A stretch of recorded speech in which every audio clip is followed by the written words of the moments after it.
o TV Câmara Entrevista já está no ar. Entre várias cores e causas importantes, agosto é lilás, para lembrar o enfrentamento da violência contra a mulher. E diante desse assunto, tem um mecanismo de defesa muito importante para a mulher, que é a Lei Maria da Penha, que acaba de completar 18 anos. E mesmo com tanta legislação, a violência contra a mulher continua sendo um dos problemas sociais mais enfrentados aqui no Brasil. E para falar sobre esse assunto tão importante, nós recebemos aqui no estúdio hoje a coordenadora de Direitos da Mulher da Secretaria Municipal de Desenvolvimento Social, Fernanda Mendes Ribeiro. Seja muito bem-vinda, Fernanda. Muito obrigada. E também a defensora pública dirigente do Núcleo de Defesa da Mulher, Paula Brito Graneto. Paula, seja muito bem-vinda também ao TV Câmara Entrevista. Obrigada. Então é um prazer ter vocês aqui. Antes de iniciar a nossa conversa, eu quero trazer uns dados divulgados pela Secretaria de Segurança Pública, que apontam que no estado, só entre janeiro e julho desse ano, ocorreram 113 feminicídios tentados, 28 consumados, 15.652 ameaças, 1.054 estupros e 9.278 lesões corporais. São quase 30 mil violências contra as mulheres cometidas só em 7 meses, e a gente está falando só do Rio Grande do Sul, né? Então são números alarmantes. Começo contigo, Fernanda. Então, prazer estar aqui contigo novamente nesse programa, poder participar e falar sobre essa pauta que me é tão cara, que é o Agosto Lilás. Vínhamos antes conversando, né, a respeito disso. A gente sabe que a violência urbana ela vem aumentando e que, por dedução, se imagina que a violência contra a mulher também. Nós não temos dados científicos que nos mostrem isso. O que a gente vem identificando? Um aumento dos registros da violência contra a mulher, especialmente os crimes de violência psicológica. Então, isso é um resultado de a gente estar conversando mais com a sociedade, é um assunto que está deixando de ser tabu, está sendo trazido em vários lugares, e isso está fazendo e estimulando com que as mulheres registrem e procurem a rede de proteção à mulher no seu município. Infelizmente, os números estão aí, né, Paula? E a gente até desacredita que sejam tantos, mas infelizmente a gente vê a violência cada vez mais presente, né? Sim, Vanessa, a situação da violência contra a mulher, ela vem principalmente por existir ainda padrões comportamentais, né, muito fortes, pautados na cultura do machismo e do patriarcado. E esses padrões, eles insistem em colocar a mulher num lugar de submissão para o homem. E enquanto isso a gente não conseguir evoluir nessa mudança, a violência vai continuar ocorrendo. E o que é mais triste, onde os números são mais alarmantes de violência contra a mulher, é justamente no lar. São nas relações domésticas e familiares. É onde a mulher espera uma relação de afeto e respeito e ela acaba encontrando uma relação de violência. Então, por isso, é muito importante falar da Lei Maria da Penha, não só no Agosto Lilás, mas estar sempre falando, porque as mulheres conhecendo a lei, conhecendo principalmente os tipos de violência, vai ser mais fácil a gente proporcionar um combate à violação desses direitos. Inclusive, existe uma pesquisa nacional que foi divulgada em março pelo Senado, que fala que 20% somente das mulheres, elas conhecem de fato a Lei Maria da Penha. Então, vocês acreditam que isso contribui para evitar que muitas denunciem, até para não reconhecer os mecanismos de defesa que elas têm? Acho que sim. Acho que não só o desconhecimento da lei e dos tipos de violência, mas também aquilo que tu vivencia no lar desde pequena, e os teus exemplos e o que tu reproduz. Então, comportamentos que tu estava habituado a ver dentro de casa, tu não acha e tu não repreende no teu companheiro, até tu te dar conta que aquilo não é normal. E até tu tomar alguma atitude para mudar aquela realidade. Então, sim, com certeza. E a gente vê, né, que o fato de não denunciar muitas vezes é por não conhecer, né, Paula, a lei. Sim. Muitas mulheres ainda não conhecem e muitas mulheres também ainda não denunciam por medo. Então, muitas têm medo de chegar até lá, muitas mulheres ainda não têm autonomia financeira e emocional para chegar até o local da denúncia, porque também o medo não é nem do agressor só, é o medo e o que vai ser da minha vida depois dessa denúncia. Então, por isso que é muito importante toda essa rede que existe de proteção para a mulher e que não pode a gente não adianta só a lei, a gente tem que ter a lei, a gente tem que ter políticas públicas, né? Tem que ter um acolhimento na Defensoria Pública, tem que ter um acolhimento no Judiciário, para que ela encontre realmente os caminhos para sair desse ciclo.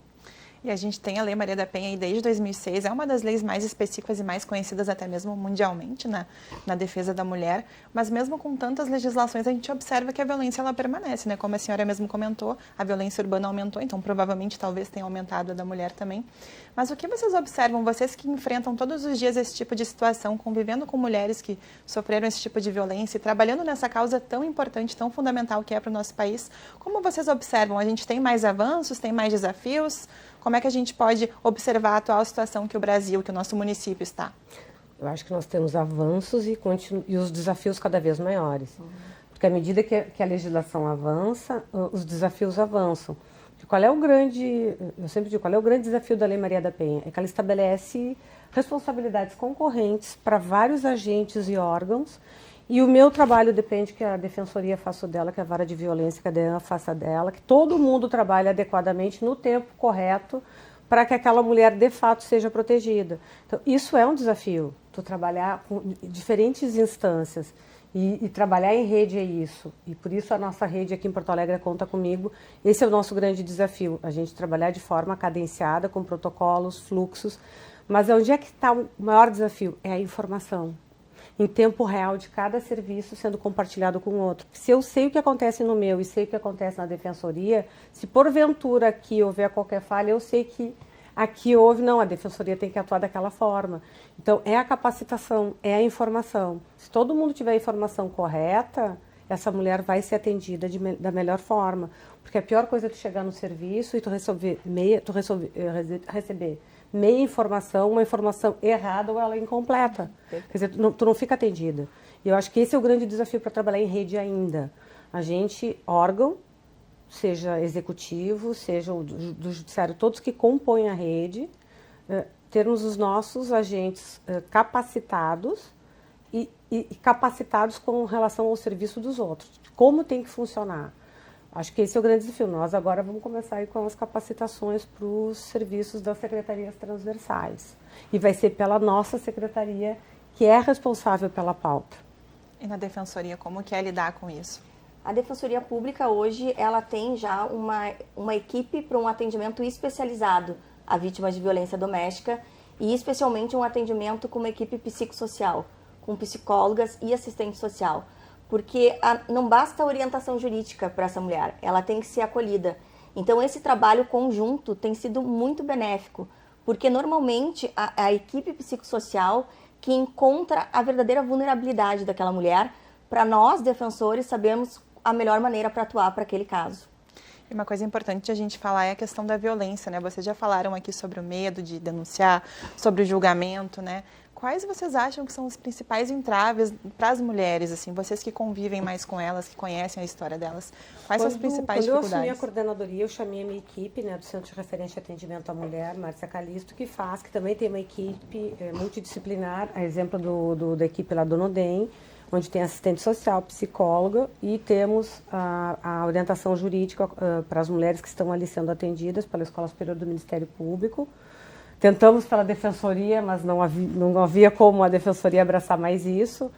Enfim, e o que meu serviço dizia? Como essa mulher é vítima de violência psicológica durante muito tempo, como ela é afastada da sua rede familiar, a sua rede de proteção natural, ela chega com informações distorcidas acerca dos seus direitos, da guarda dos filhos e tudo mais. Isso é um grande limitador de atitude por parte dela. Então, normalmente, quando ela liga para agendar o horário, já se pergunta se ela quer o atendimento jurídico, 99,9% pede para ouvir o que é orientação jurídica. E ali ela entende o que de fato aquilo é verdade, quais são os direitos delas, o que ela pode fazer. Quando ela tem ciência disso, muda a forma de acompanhamento dela pelos outros profissionais. E a gente observa isso também na Defensoria, Paula? Exatamente. Na verdade, quem pode dar esse atendimento de orientação jurídica da forma mais completa para essa mulher é a Defensoria Pública, que é onde lá ela vai descobrir que ela pode sim sair desse relacionamento sem perder os filhos, porque às vezes o companheiro fala, não, mas você vai perder o filho, né? Então ela vai poder entrar com uma ação de guarda, vai poder ter uma pensão alimentícia e vai ter todos os direitos dela assegurados. Então a mulher que estiver sofrendo uma violência doméstica, tiver com medo e não souber onde ir, ela deve ir procurar a Defensoria Pública. Então, a gente observa aqui 2 órgãos extremamente competentes na defesa da mulher. Então, eu vou esmiuçar um pouquinho mais, quero que você fale, então, Fernanda, sobre como que a Secretaria atua nesse sentido, então, de proteção à mulher, até para que as mulheres que estão em casa nos assistindo possam entender como que funciona esse processo. E, em seguida, eu vou te pedir também para explicar como que a Defensoria atua. Enfim, a gente costuma dizer que o CRAM é um serviço de porta aberta, não precisa ser encaminhado por nenhum outro serviço, não precisa ter passado pela Delegacia da Mulher. Simplesmente a mulher que entende ou identifica ou tem dúvidas se está vivendo uma situação de violência, liga para o CRAM, agenda um horário e ela vai ter esse acompanhamento, tanto de assistente social, psicólogo e atendimento jurídico. Qual é o papel do assistente social dessa equipe multidisciplinar? É justamente entender aonde estão as dificuldades. Bom, ela tem uma dependência financeira, o marido tem ganhos, mas ela não tem acesso a contas bancárias, não sabe quanto ele tem. Então, tudo isso é feito um plano de ação com essa mulher, é estudado possibilidades de encaminhamento, ela entende que tipo de benefícios ela tem, que ela poderá buscar. Então, ela vai entendendo o passo a passo do que ela precisa fazer. Nem sempre uma mulher, mesmo sabendo que está em situação de violência, ela se sente preparada ou disposta a ir numa delegacia fazer o registro. Então, ela precisa, e nesses órgãos, ela tanto no DEM quanto lá no CRAM, elas podem procurar ter esse atendimento. Bom, quando elas entenderem, agora eu necessito entrar com uma medida protetiva, eu vou entrar, ela é acompanhada pelo serviço na hora de fazer esse registro. Então, ela é acompanhada todo o tempo. Então, a maioria das mulheres não sabe disso, que elas podem acessar sem precisar passar pela Delegacia da Mulher. Então, esses serviços que estão aí à disposição. E é bem importante a gente mencionar, como tu reforçaste aqui para nós, né, Paula, que a Defensoria Pública é uma das mais indicadas para trazer esse atendimento jurídico para as mulheres. Então, explica para a gente o que é o NUDEM, como que a Defensoria atua nisso. Então, a Defensoria Pública é importante para esse acolhimento da mulher, porque a gente, como eu estava falando anteriormente, a gente vai dar orientação jurídica, que é o maior medo que elas têm, às vezes, de sair do ciclo da violência. Vai ter também esse atendimento psicológico, se for necessário na situação, né? E o NUDEM vem para quê? O NUDEM ele vem justamente para patrocinar, promover, né, essa educação de direitos também, né? Porque a gente tem que dar eficácia ao direito. Então, a gente tem a Lei Maria da Penha, mas muitas vezes, talvez, ela não está tendo a eficácia em alguns casos. Então, a Defensoria, nesse momento, ela vai atuar ali. Por exemplo, na Lei Maria da Penha, tem casos em que se prevê ali que o juiz pode dar um auxílio aluguel de 6 meses para a vítima. Isso entrou há pouco tempo na lei. Então, isso tem pouca eficácia ainda. Então, a Defensoria Pública, ao atender aquela vítima, se sentir que ela só não está saindo daquele ciclo de violência porque não tem para onde ir, pode, através da atuação, pedir essa medida para ela. Então, são avanços que a gente vai observando, né? Alguns avanços que a lei e as políticas públicas vão trazendo para que realmente exista uma eficácia. E agora vamos falar sobre o problema, né? O que falta no Brasil? Qual que é o principal problema? Porque a gente tem a legislação, mas falta mais legislações? Faltam mais mecanismos? Falta aplicação da legislação? O que falta, Fernanda? A Lei Maria da Penha é um microsistema, como a gente diz, é um microsistema jurídico muito completo. Então, eu diria que não é a questão de falta de leis, falta cultura. Exato. É a cultura que nós precisamos mudar do povo, a questão de educação, e isso é algo que tu não resolve em 4 anos. Isso são gerações, então... Tudo que se fizer agora em termos de educação, de cultura, nós vamos ver os louros daqui a 20 anos. Uhum. Não é agora. Mas precisamos fazer. É isso. E eu costumo dizer, mesmo eu, que sempre militei, sou advogada, e sempre militei na causa feminista, etc., tu vai fazendo reformulações e mudando teus conceitos acerca de vários comportamentos que antes eu até achava normal, que hoje eu não admito. Então, isso é uma mudança de cultura.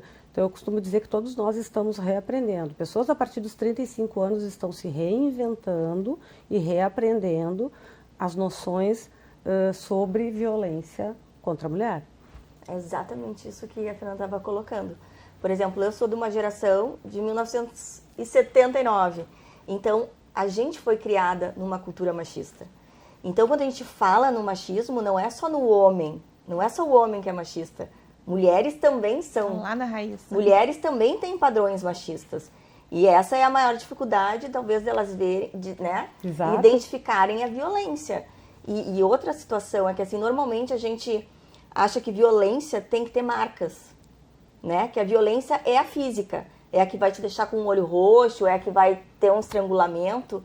E aí tu não te dá conta de violências psicológicas, de violências morais, que estão todas lá na Lei Maria da Penha. E que muitas vezes são praticadas de forma amorosa. Porque... É pro seu bem. Ou seja, ai, tão querida, mas é burrinha, né? Quer dizer, é feito de forma amorosa, mas é algo que vai diminuindo a autoestima dessa mulher.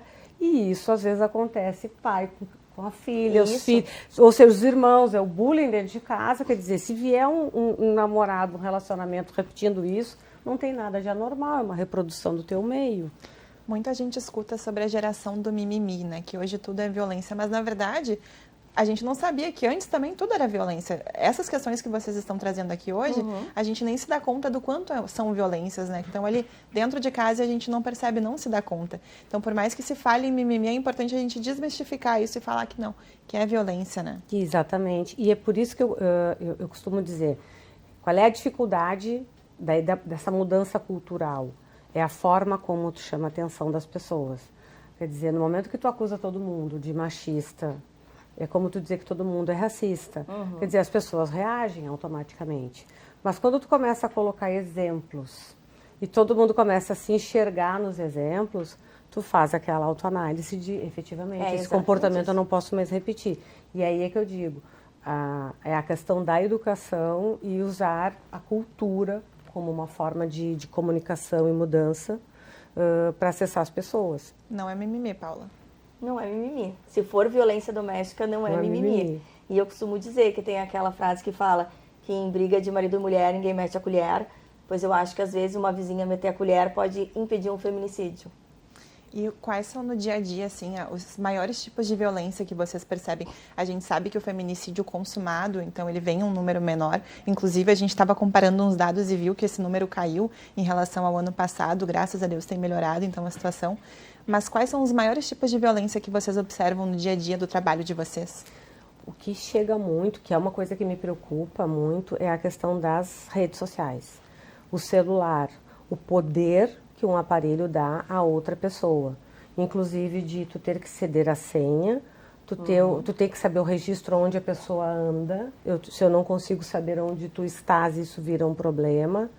E isso, se tu perceber, é muitas pessoas ao nosso redor que usam esses mecanismos de controle nos seus relacionamentos. E isso vem aumentando. E isso não havia antes. Não. Então, eu acho que se por um lado a gente evolui um pouco, por outro a questão tecnológica, de controle aonde está com quem está, aumentou. E isso vem criando, como eu digo, é uma relação abusiva.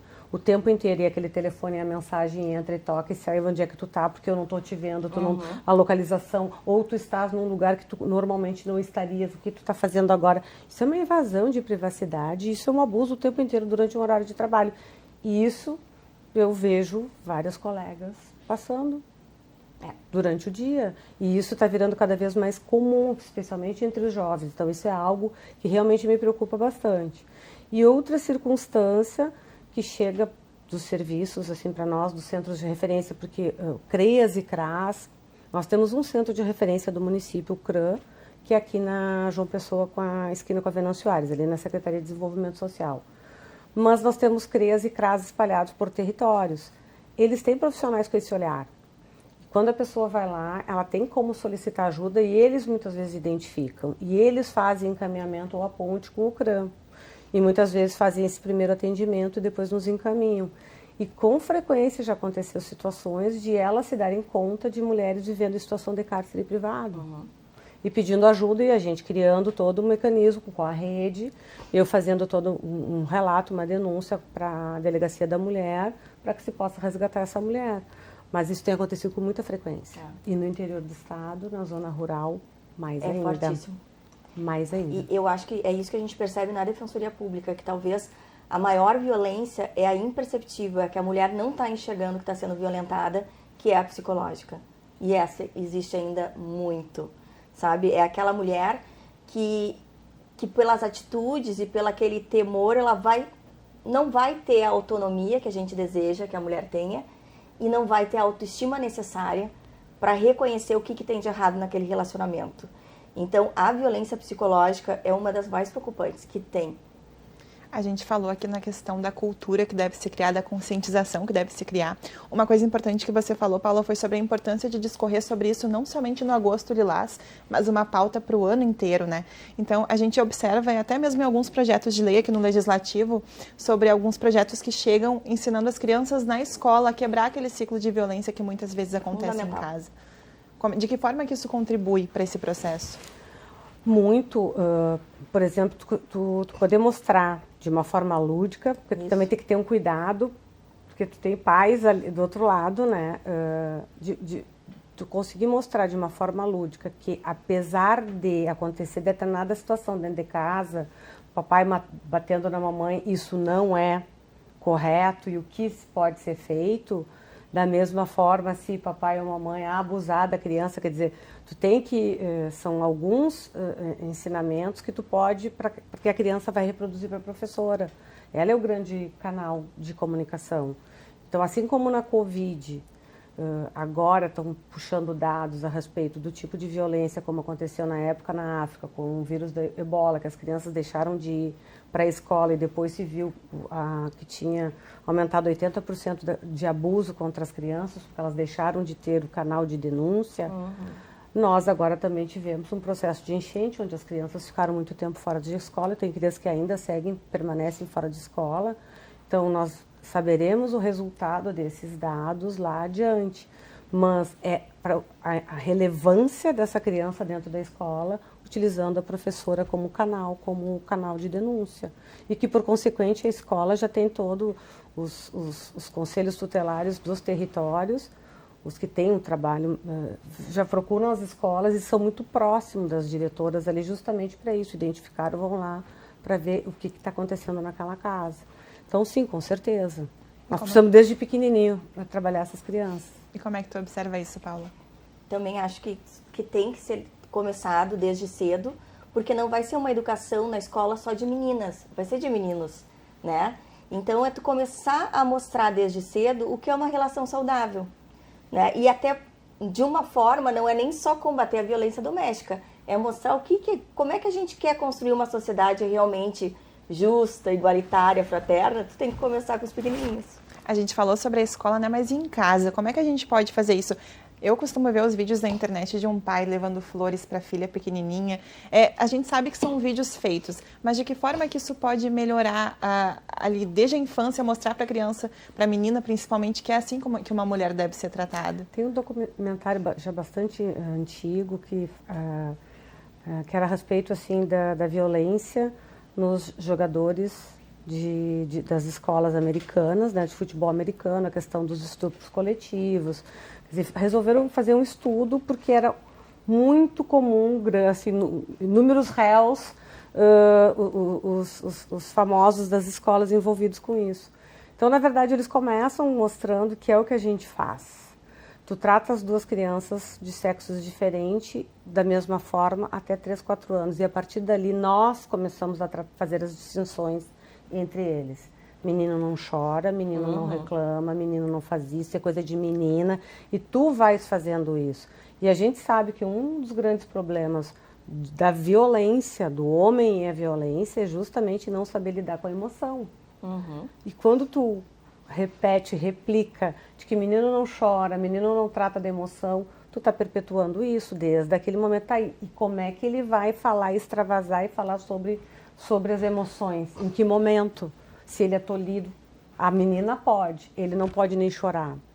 Então, aí, como é o comportamento? Então, os gatilhos que tu vais criando ao longo disso. Então, acho que sim, acho que nós temos que rever a forma como a gente faz essas distinções, se nós queremos homens que sejam inclusivos, protetores, amorosos. E eu sempre comento para os meus amigos pais de meninas que a maneira como eles tratam as mulheres, ou ex-mulheres, porque também, exatamente, mulheres, ex-mulheres, as mães deles, é como a menina vai enxergar que pode ser tratada por um homem. Então, se ele quer uma filha que tenha relacionamentos saudáveis, ele deve mostrar para ela relações saudáveis também. Inclusive, uma coisa que vocês apontaram aqui, que a violência ela não vem só do marido, só do esposo, do namorado, né? Mas a violência ela vem de qualquer lugar. A violência contra a mulher pode ser cometida pelos pais em casa. Pelos pais, pelo cunhado, por qualquer ente que... Pelo genro, quem, fazendo parte desse espaço íntimo, dessa relação familiar, é uma violência de gênero, ela tem... vai ser contra o cunhado, vai ser com quem for. Como ser mulher é difícil, né? A gente nem espera e a violência vem de todos os lados. Exatamente. E como que é para vocês, sendo mulheres, tendo que enfrentar essas situações todos os dias, vendo e sentindo na pele, né? Porque a gente vê que às vezes, por simplesmente ser mulher, a gente está ali vulneráveis e à mercê de qualquer tipo de agressão. Algumas histórias que chegaram até mim nos abrigos agora da enchente, que as mulheres não estavam ali nos abrigos femininos por serem vítimas de violência, só porque eram abrigos especializados para mulheres e crianças, mas, coincidência ou não, a grande maioria já tinha vivido violência doméstica. Eram mães solos, que já vítimas de violência doméstica no passado. E alguma com histórias e nunca tinham acessado a rede. E no passado, quando foram vítimas, não sabiam que existia a rede e nunca tinham acessado. Mas histórias, assim, muito densas. E aí, tu conversando... tiveram as experiências com os companheiros, mas antes disso vivenciaram violências muito sérias dentro do seu lar, por tios, primos, viram a mãe passar situações. Então, tipo assim, é uma perpetuação de violência familiar gigante. E aquelas mulheres ali tentando se reinserir no mercado de trabalho, refazendo a vida. Eu quero dizer que, para mim, é uma inspiração. Porque em alguns momentos eu pensava, meu Deus, eu não sei se eu ia ter força para dar essa virada de chave. Porque quando tu vai entendendo o histórico, são 30 anos de violência. Ou seja, em momento nenhum aquela mulher foi cuidada. Ela nunca teve o zelo que ela precisava, nem enquanto criança, muito menos enquanto mulher. E ali com os filhos, preocupadas... Se não eram as mães mais dedicadas, mas tu vê que havia afeto com aquelas crianças. Então, meu respeito a essas mulheres. Como é que tu te enxerga vendo isso? Eu, como defensora pública, eu posso te dizer que a defensoria me deixou mais forte ainda. Porque o que a gente vivencia na defensoria pública, eu acho que só se iguala ao que talvez o SUS vivencie. Então, a gente conhece a mazela humana, assim, né? Então, eu acho que isso me deixou mais forte e com mais força de querer lutar pela eficácia dos direitos, dos direitos humanos, mas especialmente das mulheres, né? Porque talvez antes da Defensoria Pública eu não conseguisse me colocar no lugar dessas mulheres. Porque, de certa forma, eu venho de um lugar de uma mulher privilegiada, né? Porque eu não venho de uma família de violência doméstica, eu venho de uma família que o meu pai nos criou para vocês primeiro vão ser alguém para depois pensar em casar, ou seja, primeiro eu quero que vocês tenham autonomia, né? Autonomia sejam vocês para depois pensar nas outras situações.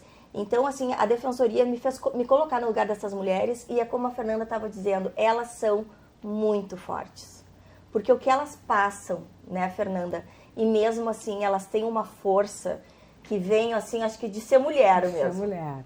Porque elas te fazem refletir e pensar, nossa, eu não tenho problemas.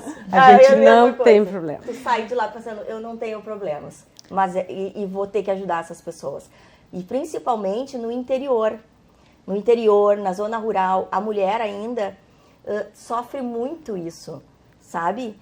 Já tive mulheres que me perguntaram no interior quantas vezes por mês era obrigada a fazer sexo com o marido. Nossa. Como se isso estivesse na lei. Então, imagina a dificuldade dessa pessoa, o quanto ela não deve estar sofrendo. E aí é o que eu estava falando, essa violência psicológica, essa violência moral, violência sexual até que pode acontecer dentro de uma relação, ela é a mais complicada porque ela é imperceptível às vezes para a mulher e ela é a que vai gerando uma depressão, né, uma tristeza e que aquilo assim é terrível. Eu ia mesmo perguntar sobre os traumas para vocês. Que tipo de trauma que essa violência ela gera nas mulheres? Os mais variados, né? Na verdade, a insegurança, não acreditar no seu potencial, ter medo. É mais ou menos assim, ó, é ruim com ele, vai ser pior sem Exato. ele. Porque bem ou mal eu tenho a casa, tenho comida, meus filhos estão atendidos, porque um homem agressivo nem sempre é mau pai. Uhum. Às vezes ele não é agressivo com as crianças. É bom provedor. É provedor perante a sociedade, a própria família, é um bom cara. Então, essa mulher tem dificuldade de romper, ela tem uma dependência financeira, emocional e, além disso tudo, o seu entorno, a sua rede, acha que ele é um bom cara. Exato. E muitas vezes não acolhe a fala dessa mulher. Pior vai ser tu ficar sem ele, pior é tu não ter dinheiro para pagar comida, pior... O que vai aumentando a submissão. A submissão. Então, tipo, se ninguém acolhe a minha dor, não tenho para quem, né? No atendimento psicossocial, se observam esses traumas também, Paula? Muito. O atendimento psicossocial, aliás, ele consegue descobrir a violência que a mulher não está vendo. E aí, E que ela não entende como violência. Elas têm mecanismos, né, que conseguem, porque muitas vezes a mulher diz, não, mas não é o meu caso. Uhum. Mas eu vim aqui porque disse que eu podia, né? Na verdade, eu não quero ir na polícia, eu não quero que ele seja preso. Uhum. Mas enfim, aí lá pelas tantas, ao final ela diz, é verdade. E até de se dar conta, às vezes, que sofrem a mesma violência dos filhos adolescentes ou adultos. Isso. Muitas chegam lá no nosso atendimento psicossocial e inclusive falam exatamente isso. Eu não apanho, para mim não acontece nada grave, assim, mas ela tem algum sofrimento naquele relacionamento e que ela não está vendo que é uma violência também. E a gente observa que esse, bem como vocês disseram, né, que é um comportamento que vai se replicando principalmente nos filhos. E você já chegou até vocês casos de que o pai era agressivo, o namorado era agressivo e as crianças também seguiram esse padrão de comportamento? Tem um caso, não vou dizer da onde, assim, claro. Mas enfim, ela estava sendo tratada pela questão da violência doméstica. E ali se entendia que ela precisava de um acompanhamento psicossocial, as crianças, que ela precisaria ter aquilo, mas ela resistiu. E quando a gente conseguiu fazer isso para que ela tivesse esse acompanhamento fora só, além, porque uma coisa é o atendimento que a gente dá ali para trabalhar a violência doméstica. Agora, existem outros traumas, que é um outro tipo de terapia, como eu digo, saúde mental que tem que tratar. Então, quando se fez isso, ela, na verdade, ela acabou não aderindo a isso. E aí, o que a psicóloga do CRAM descobriu? Que ela já tinha tido ideações suicidas em razão da violência, de muito tempo que ela sofria, que ela quase perdeu a guarda das crianças. Então, olha como essa mulher foi revitimizada na sua dor. Então, quando se ofereceu isso, ela não sentia segurança em compartilhar tudo que efetivamente ela sentia e provavelmente eventuais ideações suicidas, o que fosse, exatamente, em razão, com medo de perder novamente, de colocar em risco daqui a pouco ela poder perder as crianças. Então, sim, e aí, bom, isso por si só já era algo muito denso. E aí, o que se descobriu? Que ela foi produto de uma violência que a mãe dela sofreu. Então, ela nasceu fruto disso em meio a um ambiente violento, se relacionou, acabou, porque a gente, como eu digo, são, né, nossas crenças limitantes, acabou se relacionando com alguém com um perfil parecido ao meio e depois sofreu isso tudo novamente. Então, a ideação suicida é que quase que uma coisa natural diante de mais de 30 anos de violência. E eu acho que também essa tua pergunta, né, de como reflete nos filhos, a gente pode trazer também os relatórios feitos justamente com apenados e com menores infratores. Se tu for ver os relatórios deles, todos vêm de uma relação de violência doméstica. A grande parte. Porque a violência, ela não se aprende sozinha, né? A gente vai replicando uma coisa que a gente vê, que assiste. Por isso que é importante quebrar esse ciclo de violência, né? E muitas vezes a gente sabe que é difícil quebrar esse ciclo, porque como vocês estão vendo aqui, muitas vezes as mulheres, elas não têm essa independência adquirida para conseguir sair, para conseguir romper essa barreira, né? Então... Não, e eu vou dizer, e aqui eu faço uma das coisas que a doutora Madiele, né, promessa é dívida. E é fato. A gente está falando aqui na mulher, mas enquanto política pública nós temos que tratar o homem agressor, porque toda mulher que nós tiramos de um agressor, outra chegará na vida dele. Então nós precisamos trabalhar esse homem agressor através dos grupos reflexivos. E isso é uma das próximas coisas que eu me comprometi com a doutora Madiele, porque hoje o que a gente tem no Estado são programas de voluntários dentro do judiciário. E a ideia da prefeitura, que é o pedido aqui da nossa vara de violências, é fazer esse termo de cooperação para que a prefeitura faça esse atendimento no horário da noite, para facilitar a participação, porque existe o projeto Borboleta, mas o número de pessoas atendidas é infinitamente pequeno. Então, para que a gente possa ter isso, porque a gente sabe que os dados nos mostram desses trabalhos espalhados aí no Estado, de que a reincidência é muito pequena.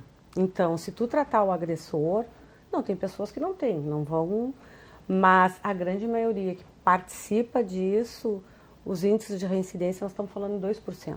É muito importante. É muito baixo. A gente tem que cuidar da mulher e cuidar do homem e cuidar também, do homem sair também. desse ciclo Então, a de gente violência. precisa falar em educação. Então, eu digo, nós não vamos resolver em pouco tempo, mas isso é uma mudança, nós precisamos trabalhar nas escolas, isso as crianças. Nós temos que ter a rede de apoio para essa mulher e nós também precisamos trabalhar esse homem agressor que não teve lá na escola, não teve um exemplo de... É isso, é um conjunto de...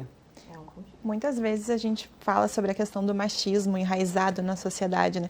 Mulheres machistas também. Mas de que forma que isso atrapalha, por exemplo, num julgamento?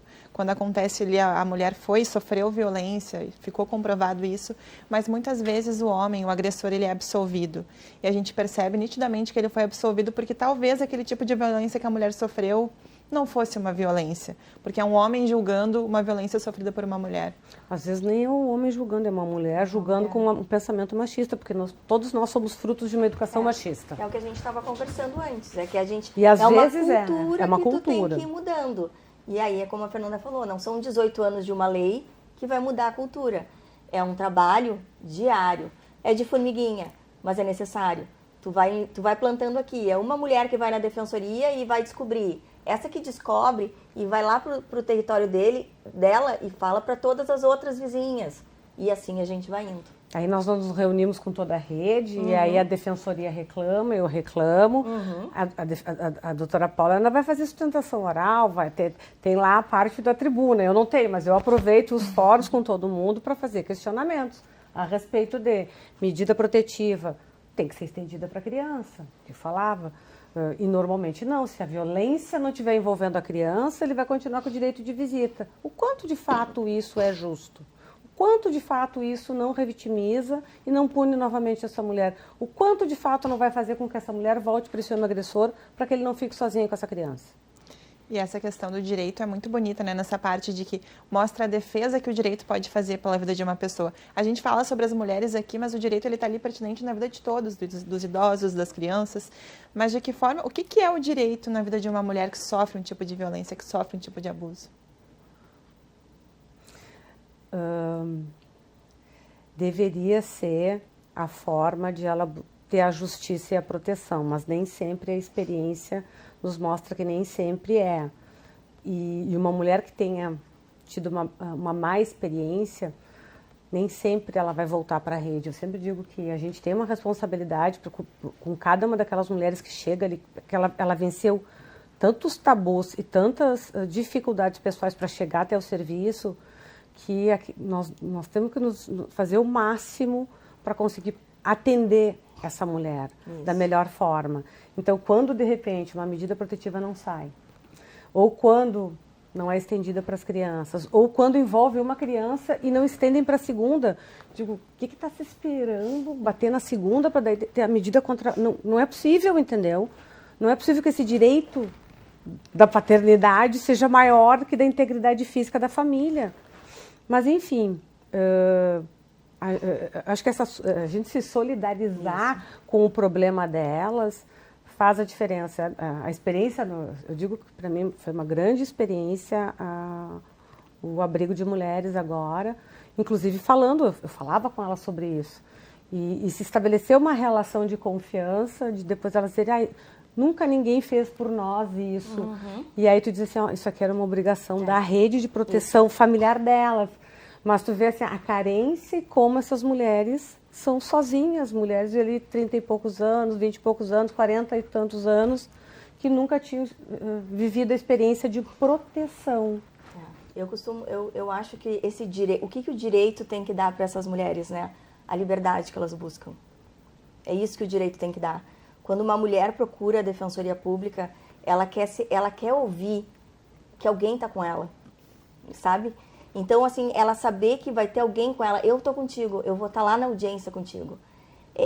Ela tem esse sentimento, eu tenho lugar e eu tenho voz agora.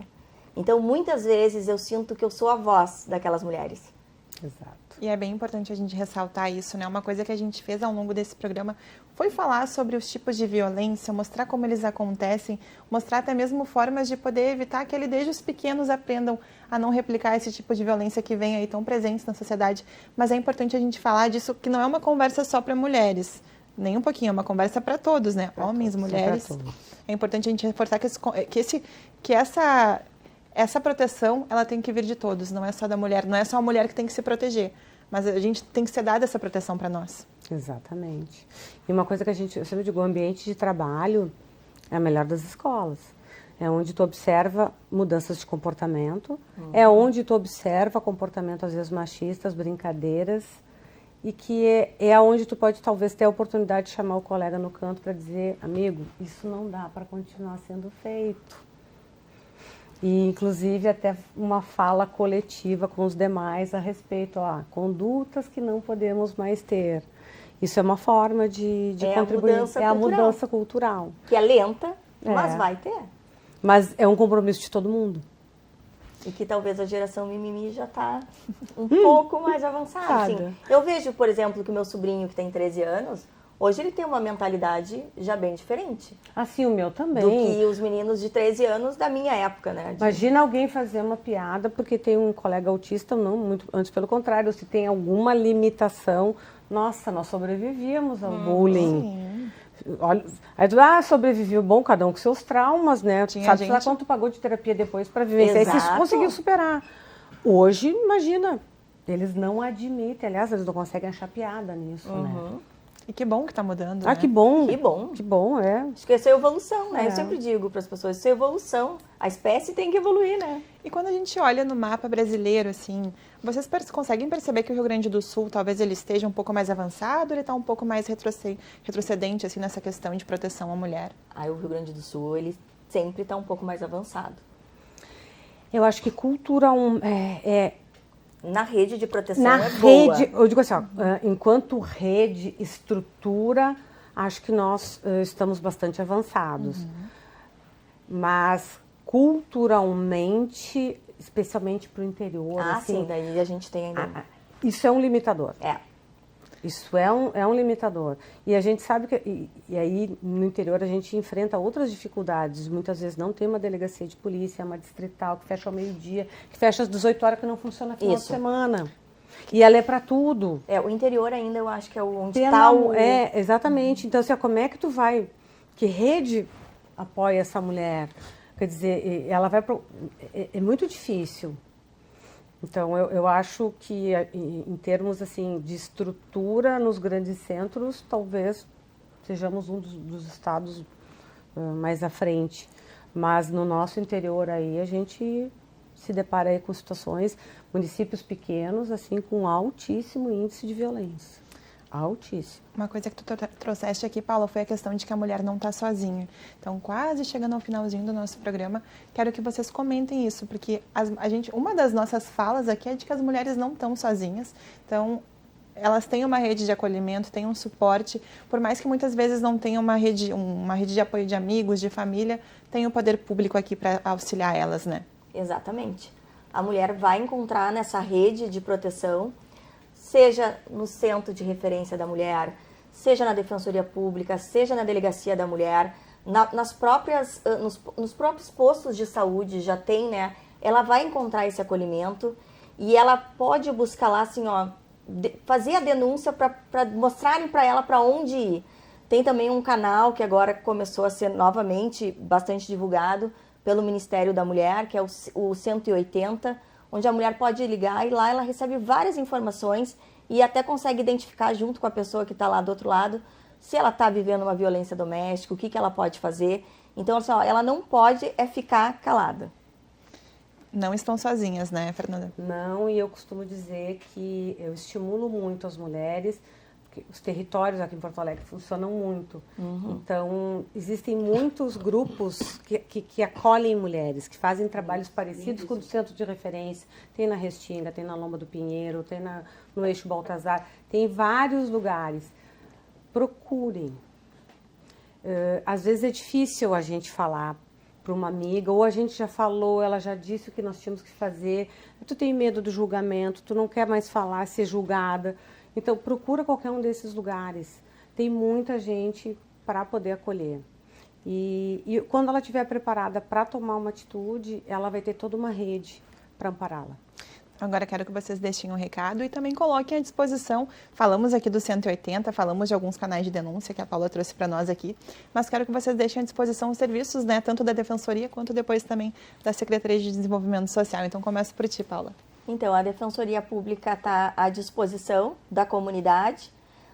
A mulher que tiver com alguma dúvida, com alguma dificuldade, deve procurar a Defensoria Pública da sua cidade para receber orientação jurídica, para receber acolhimento e não deixar de... não ficar em casa esperando, assim. Realmente, vai na Defensoria Pública, tem todas as comarcas, né, do nosso estado, tem a Defensoria Pública. Pode procurar também o Núcleo de Defesa da Mulher, da Defensoria Pública, para buscar ajuda, acolhimento e voz. Por favor, Fernanda, pode falar para a gente também da Secretaria. Então, nós temos ali o Centro de Referência de Atendimento à Mulher, o CRAM, chamado Márcia Calisto. Ele fica ali na João Pessoa, esquina com a Venâncio Aires, antigo Cine Avenida, para quem tem idade para lembrar o que era o cinema, antigo Cine Avenida, porque às vezes eu falo para uma gurizada, eles ficam, antigo Cine Avenida. Enfim, é só ligar, 3289-5110, agenda um horário, a gente sugere que ligue para ser mais confortável.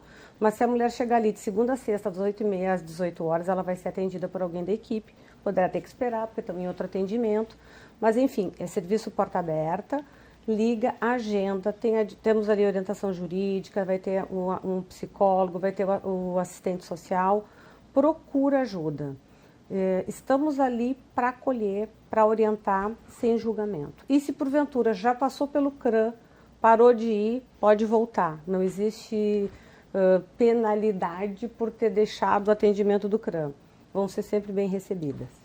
Paula, muito obrigada por todas essas contribuições jurídicas que tu trouxe pra gente e também do teu relato pessoal, né, mostrando ali que a violência, ela muitas vezes se perpetua e em muitos casos ter um exemplo bom em casa nos mostra que não é por esse caminho que a gente tem que seguir. Obrigada, Paula. Eu que agradeço o espaço e de extrema importância, né, a gente poder falar sobre uma lei que pode mudar e muito a vida das mulheres.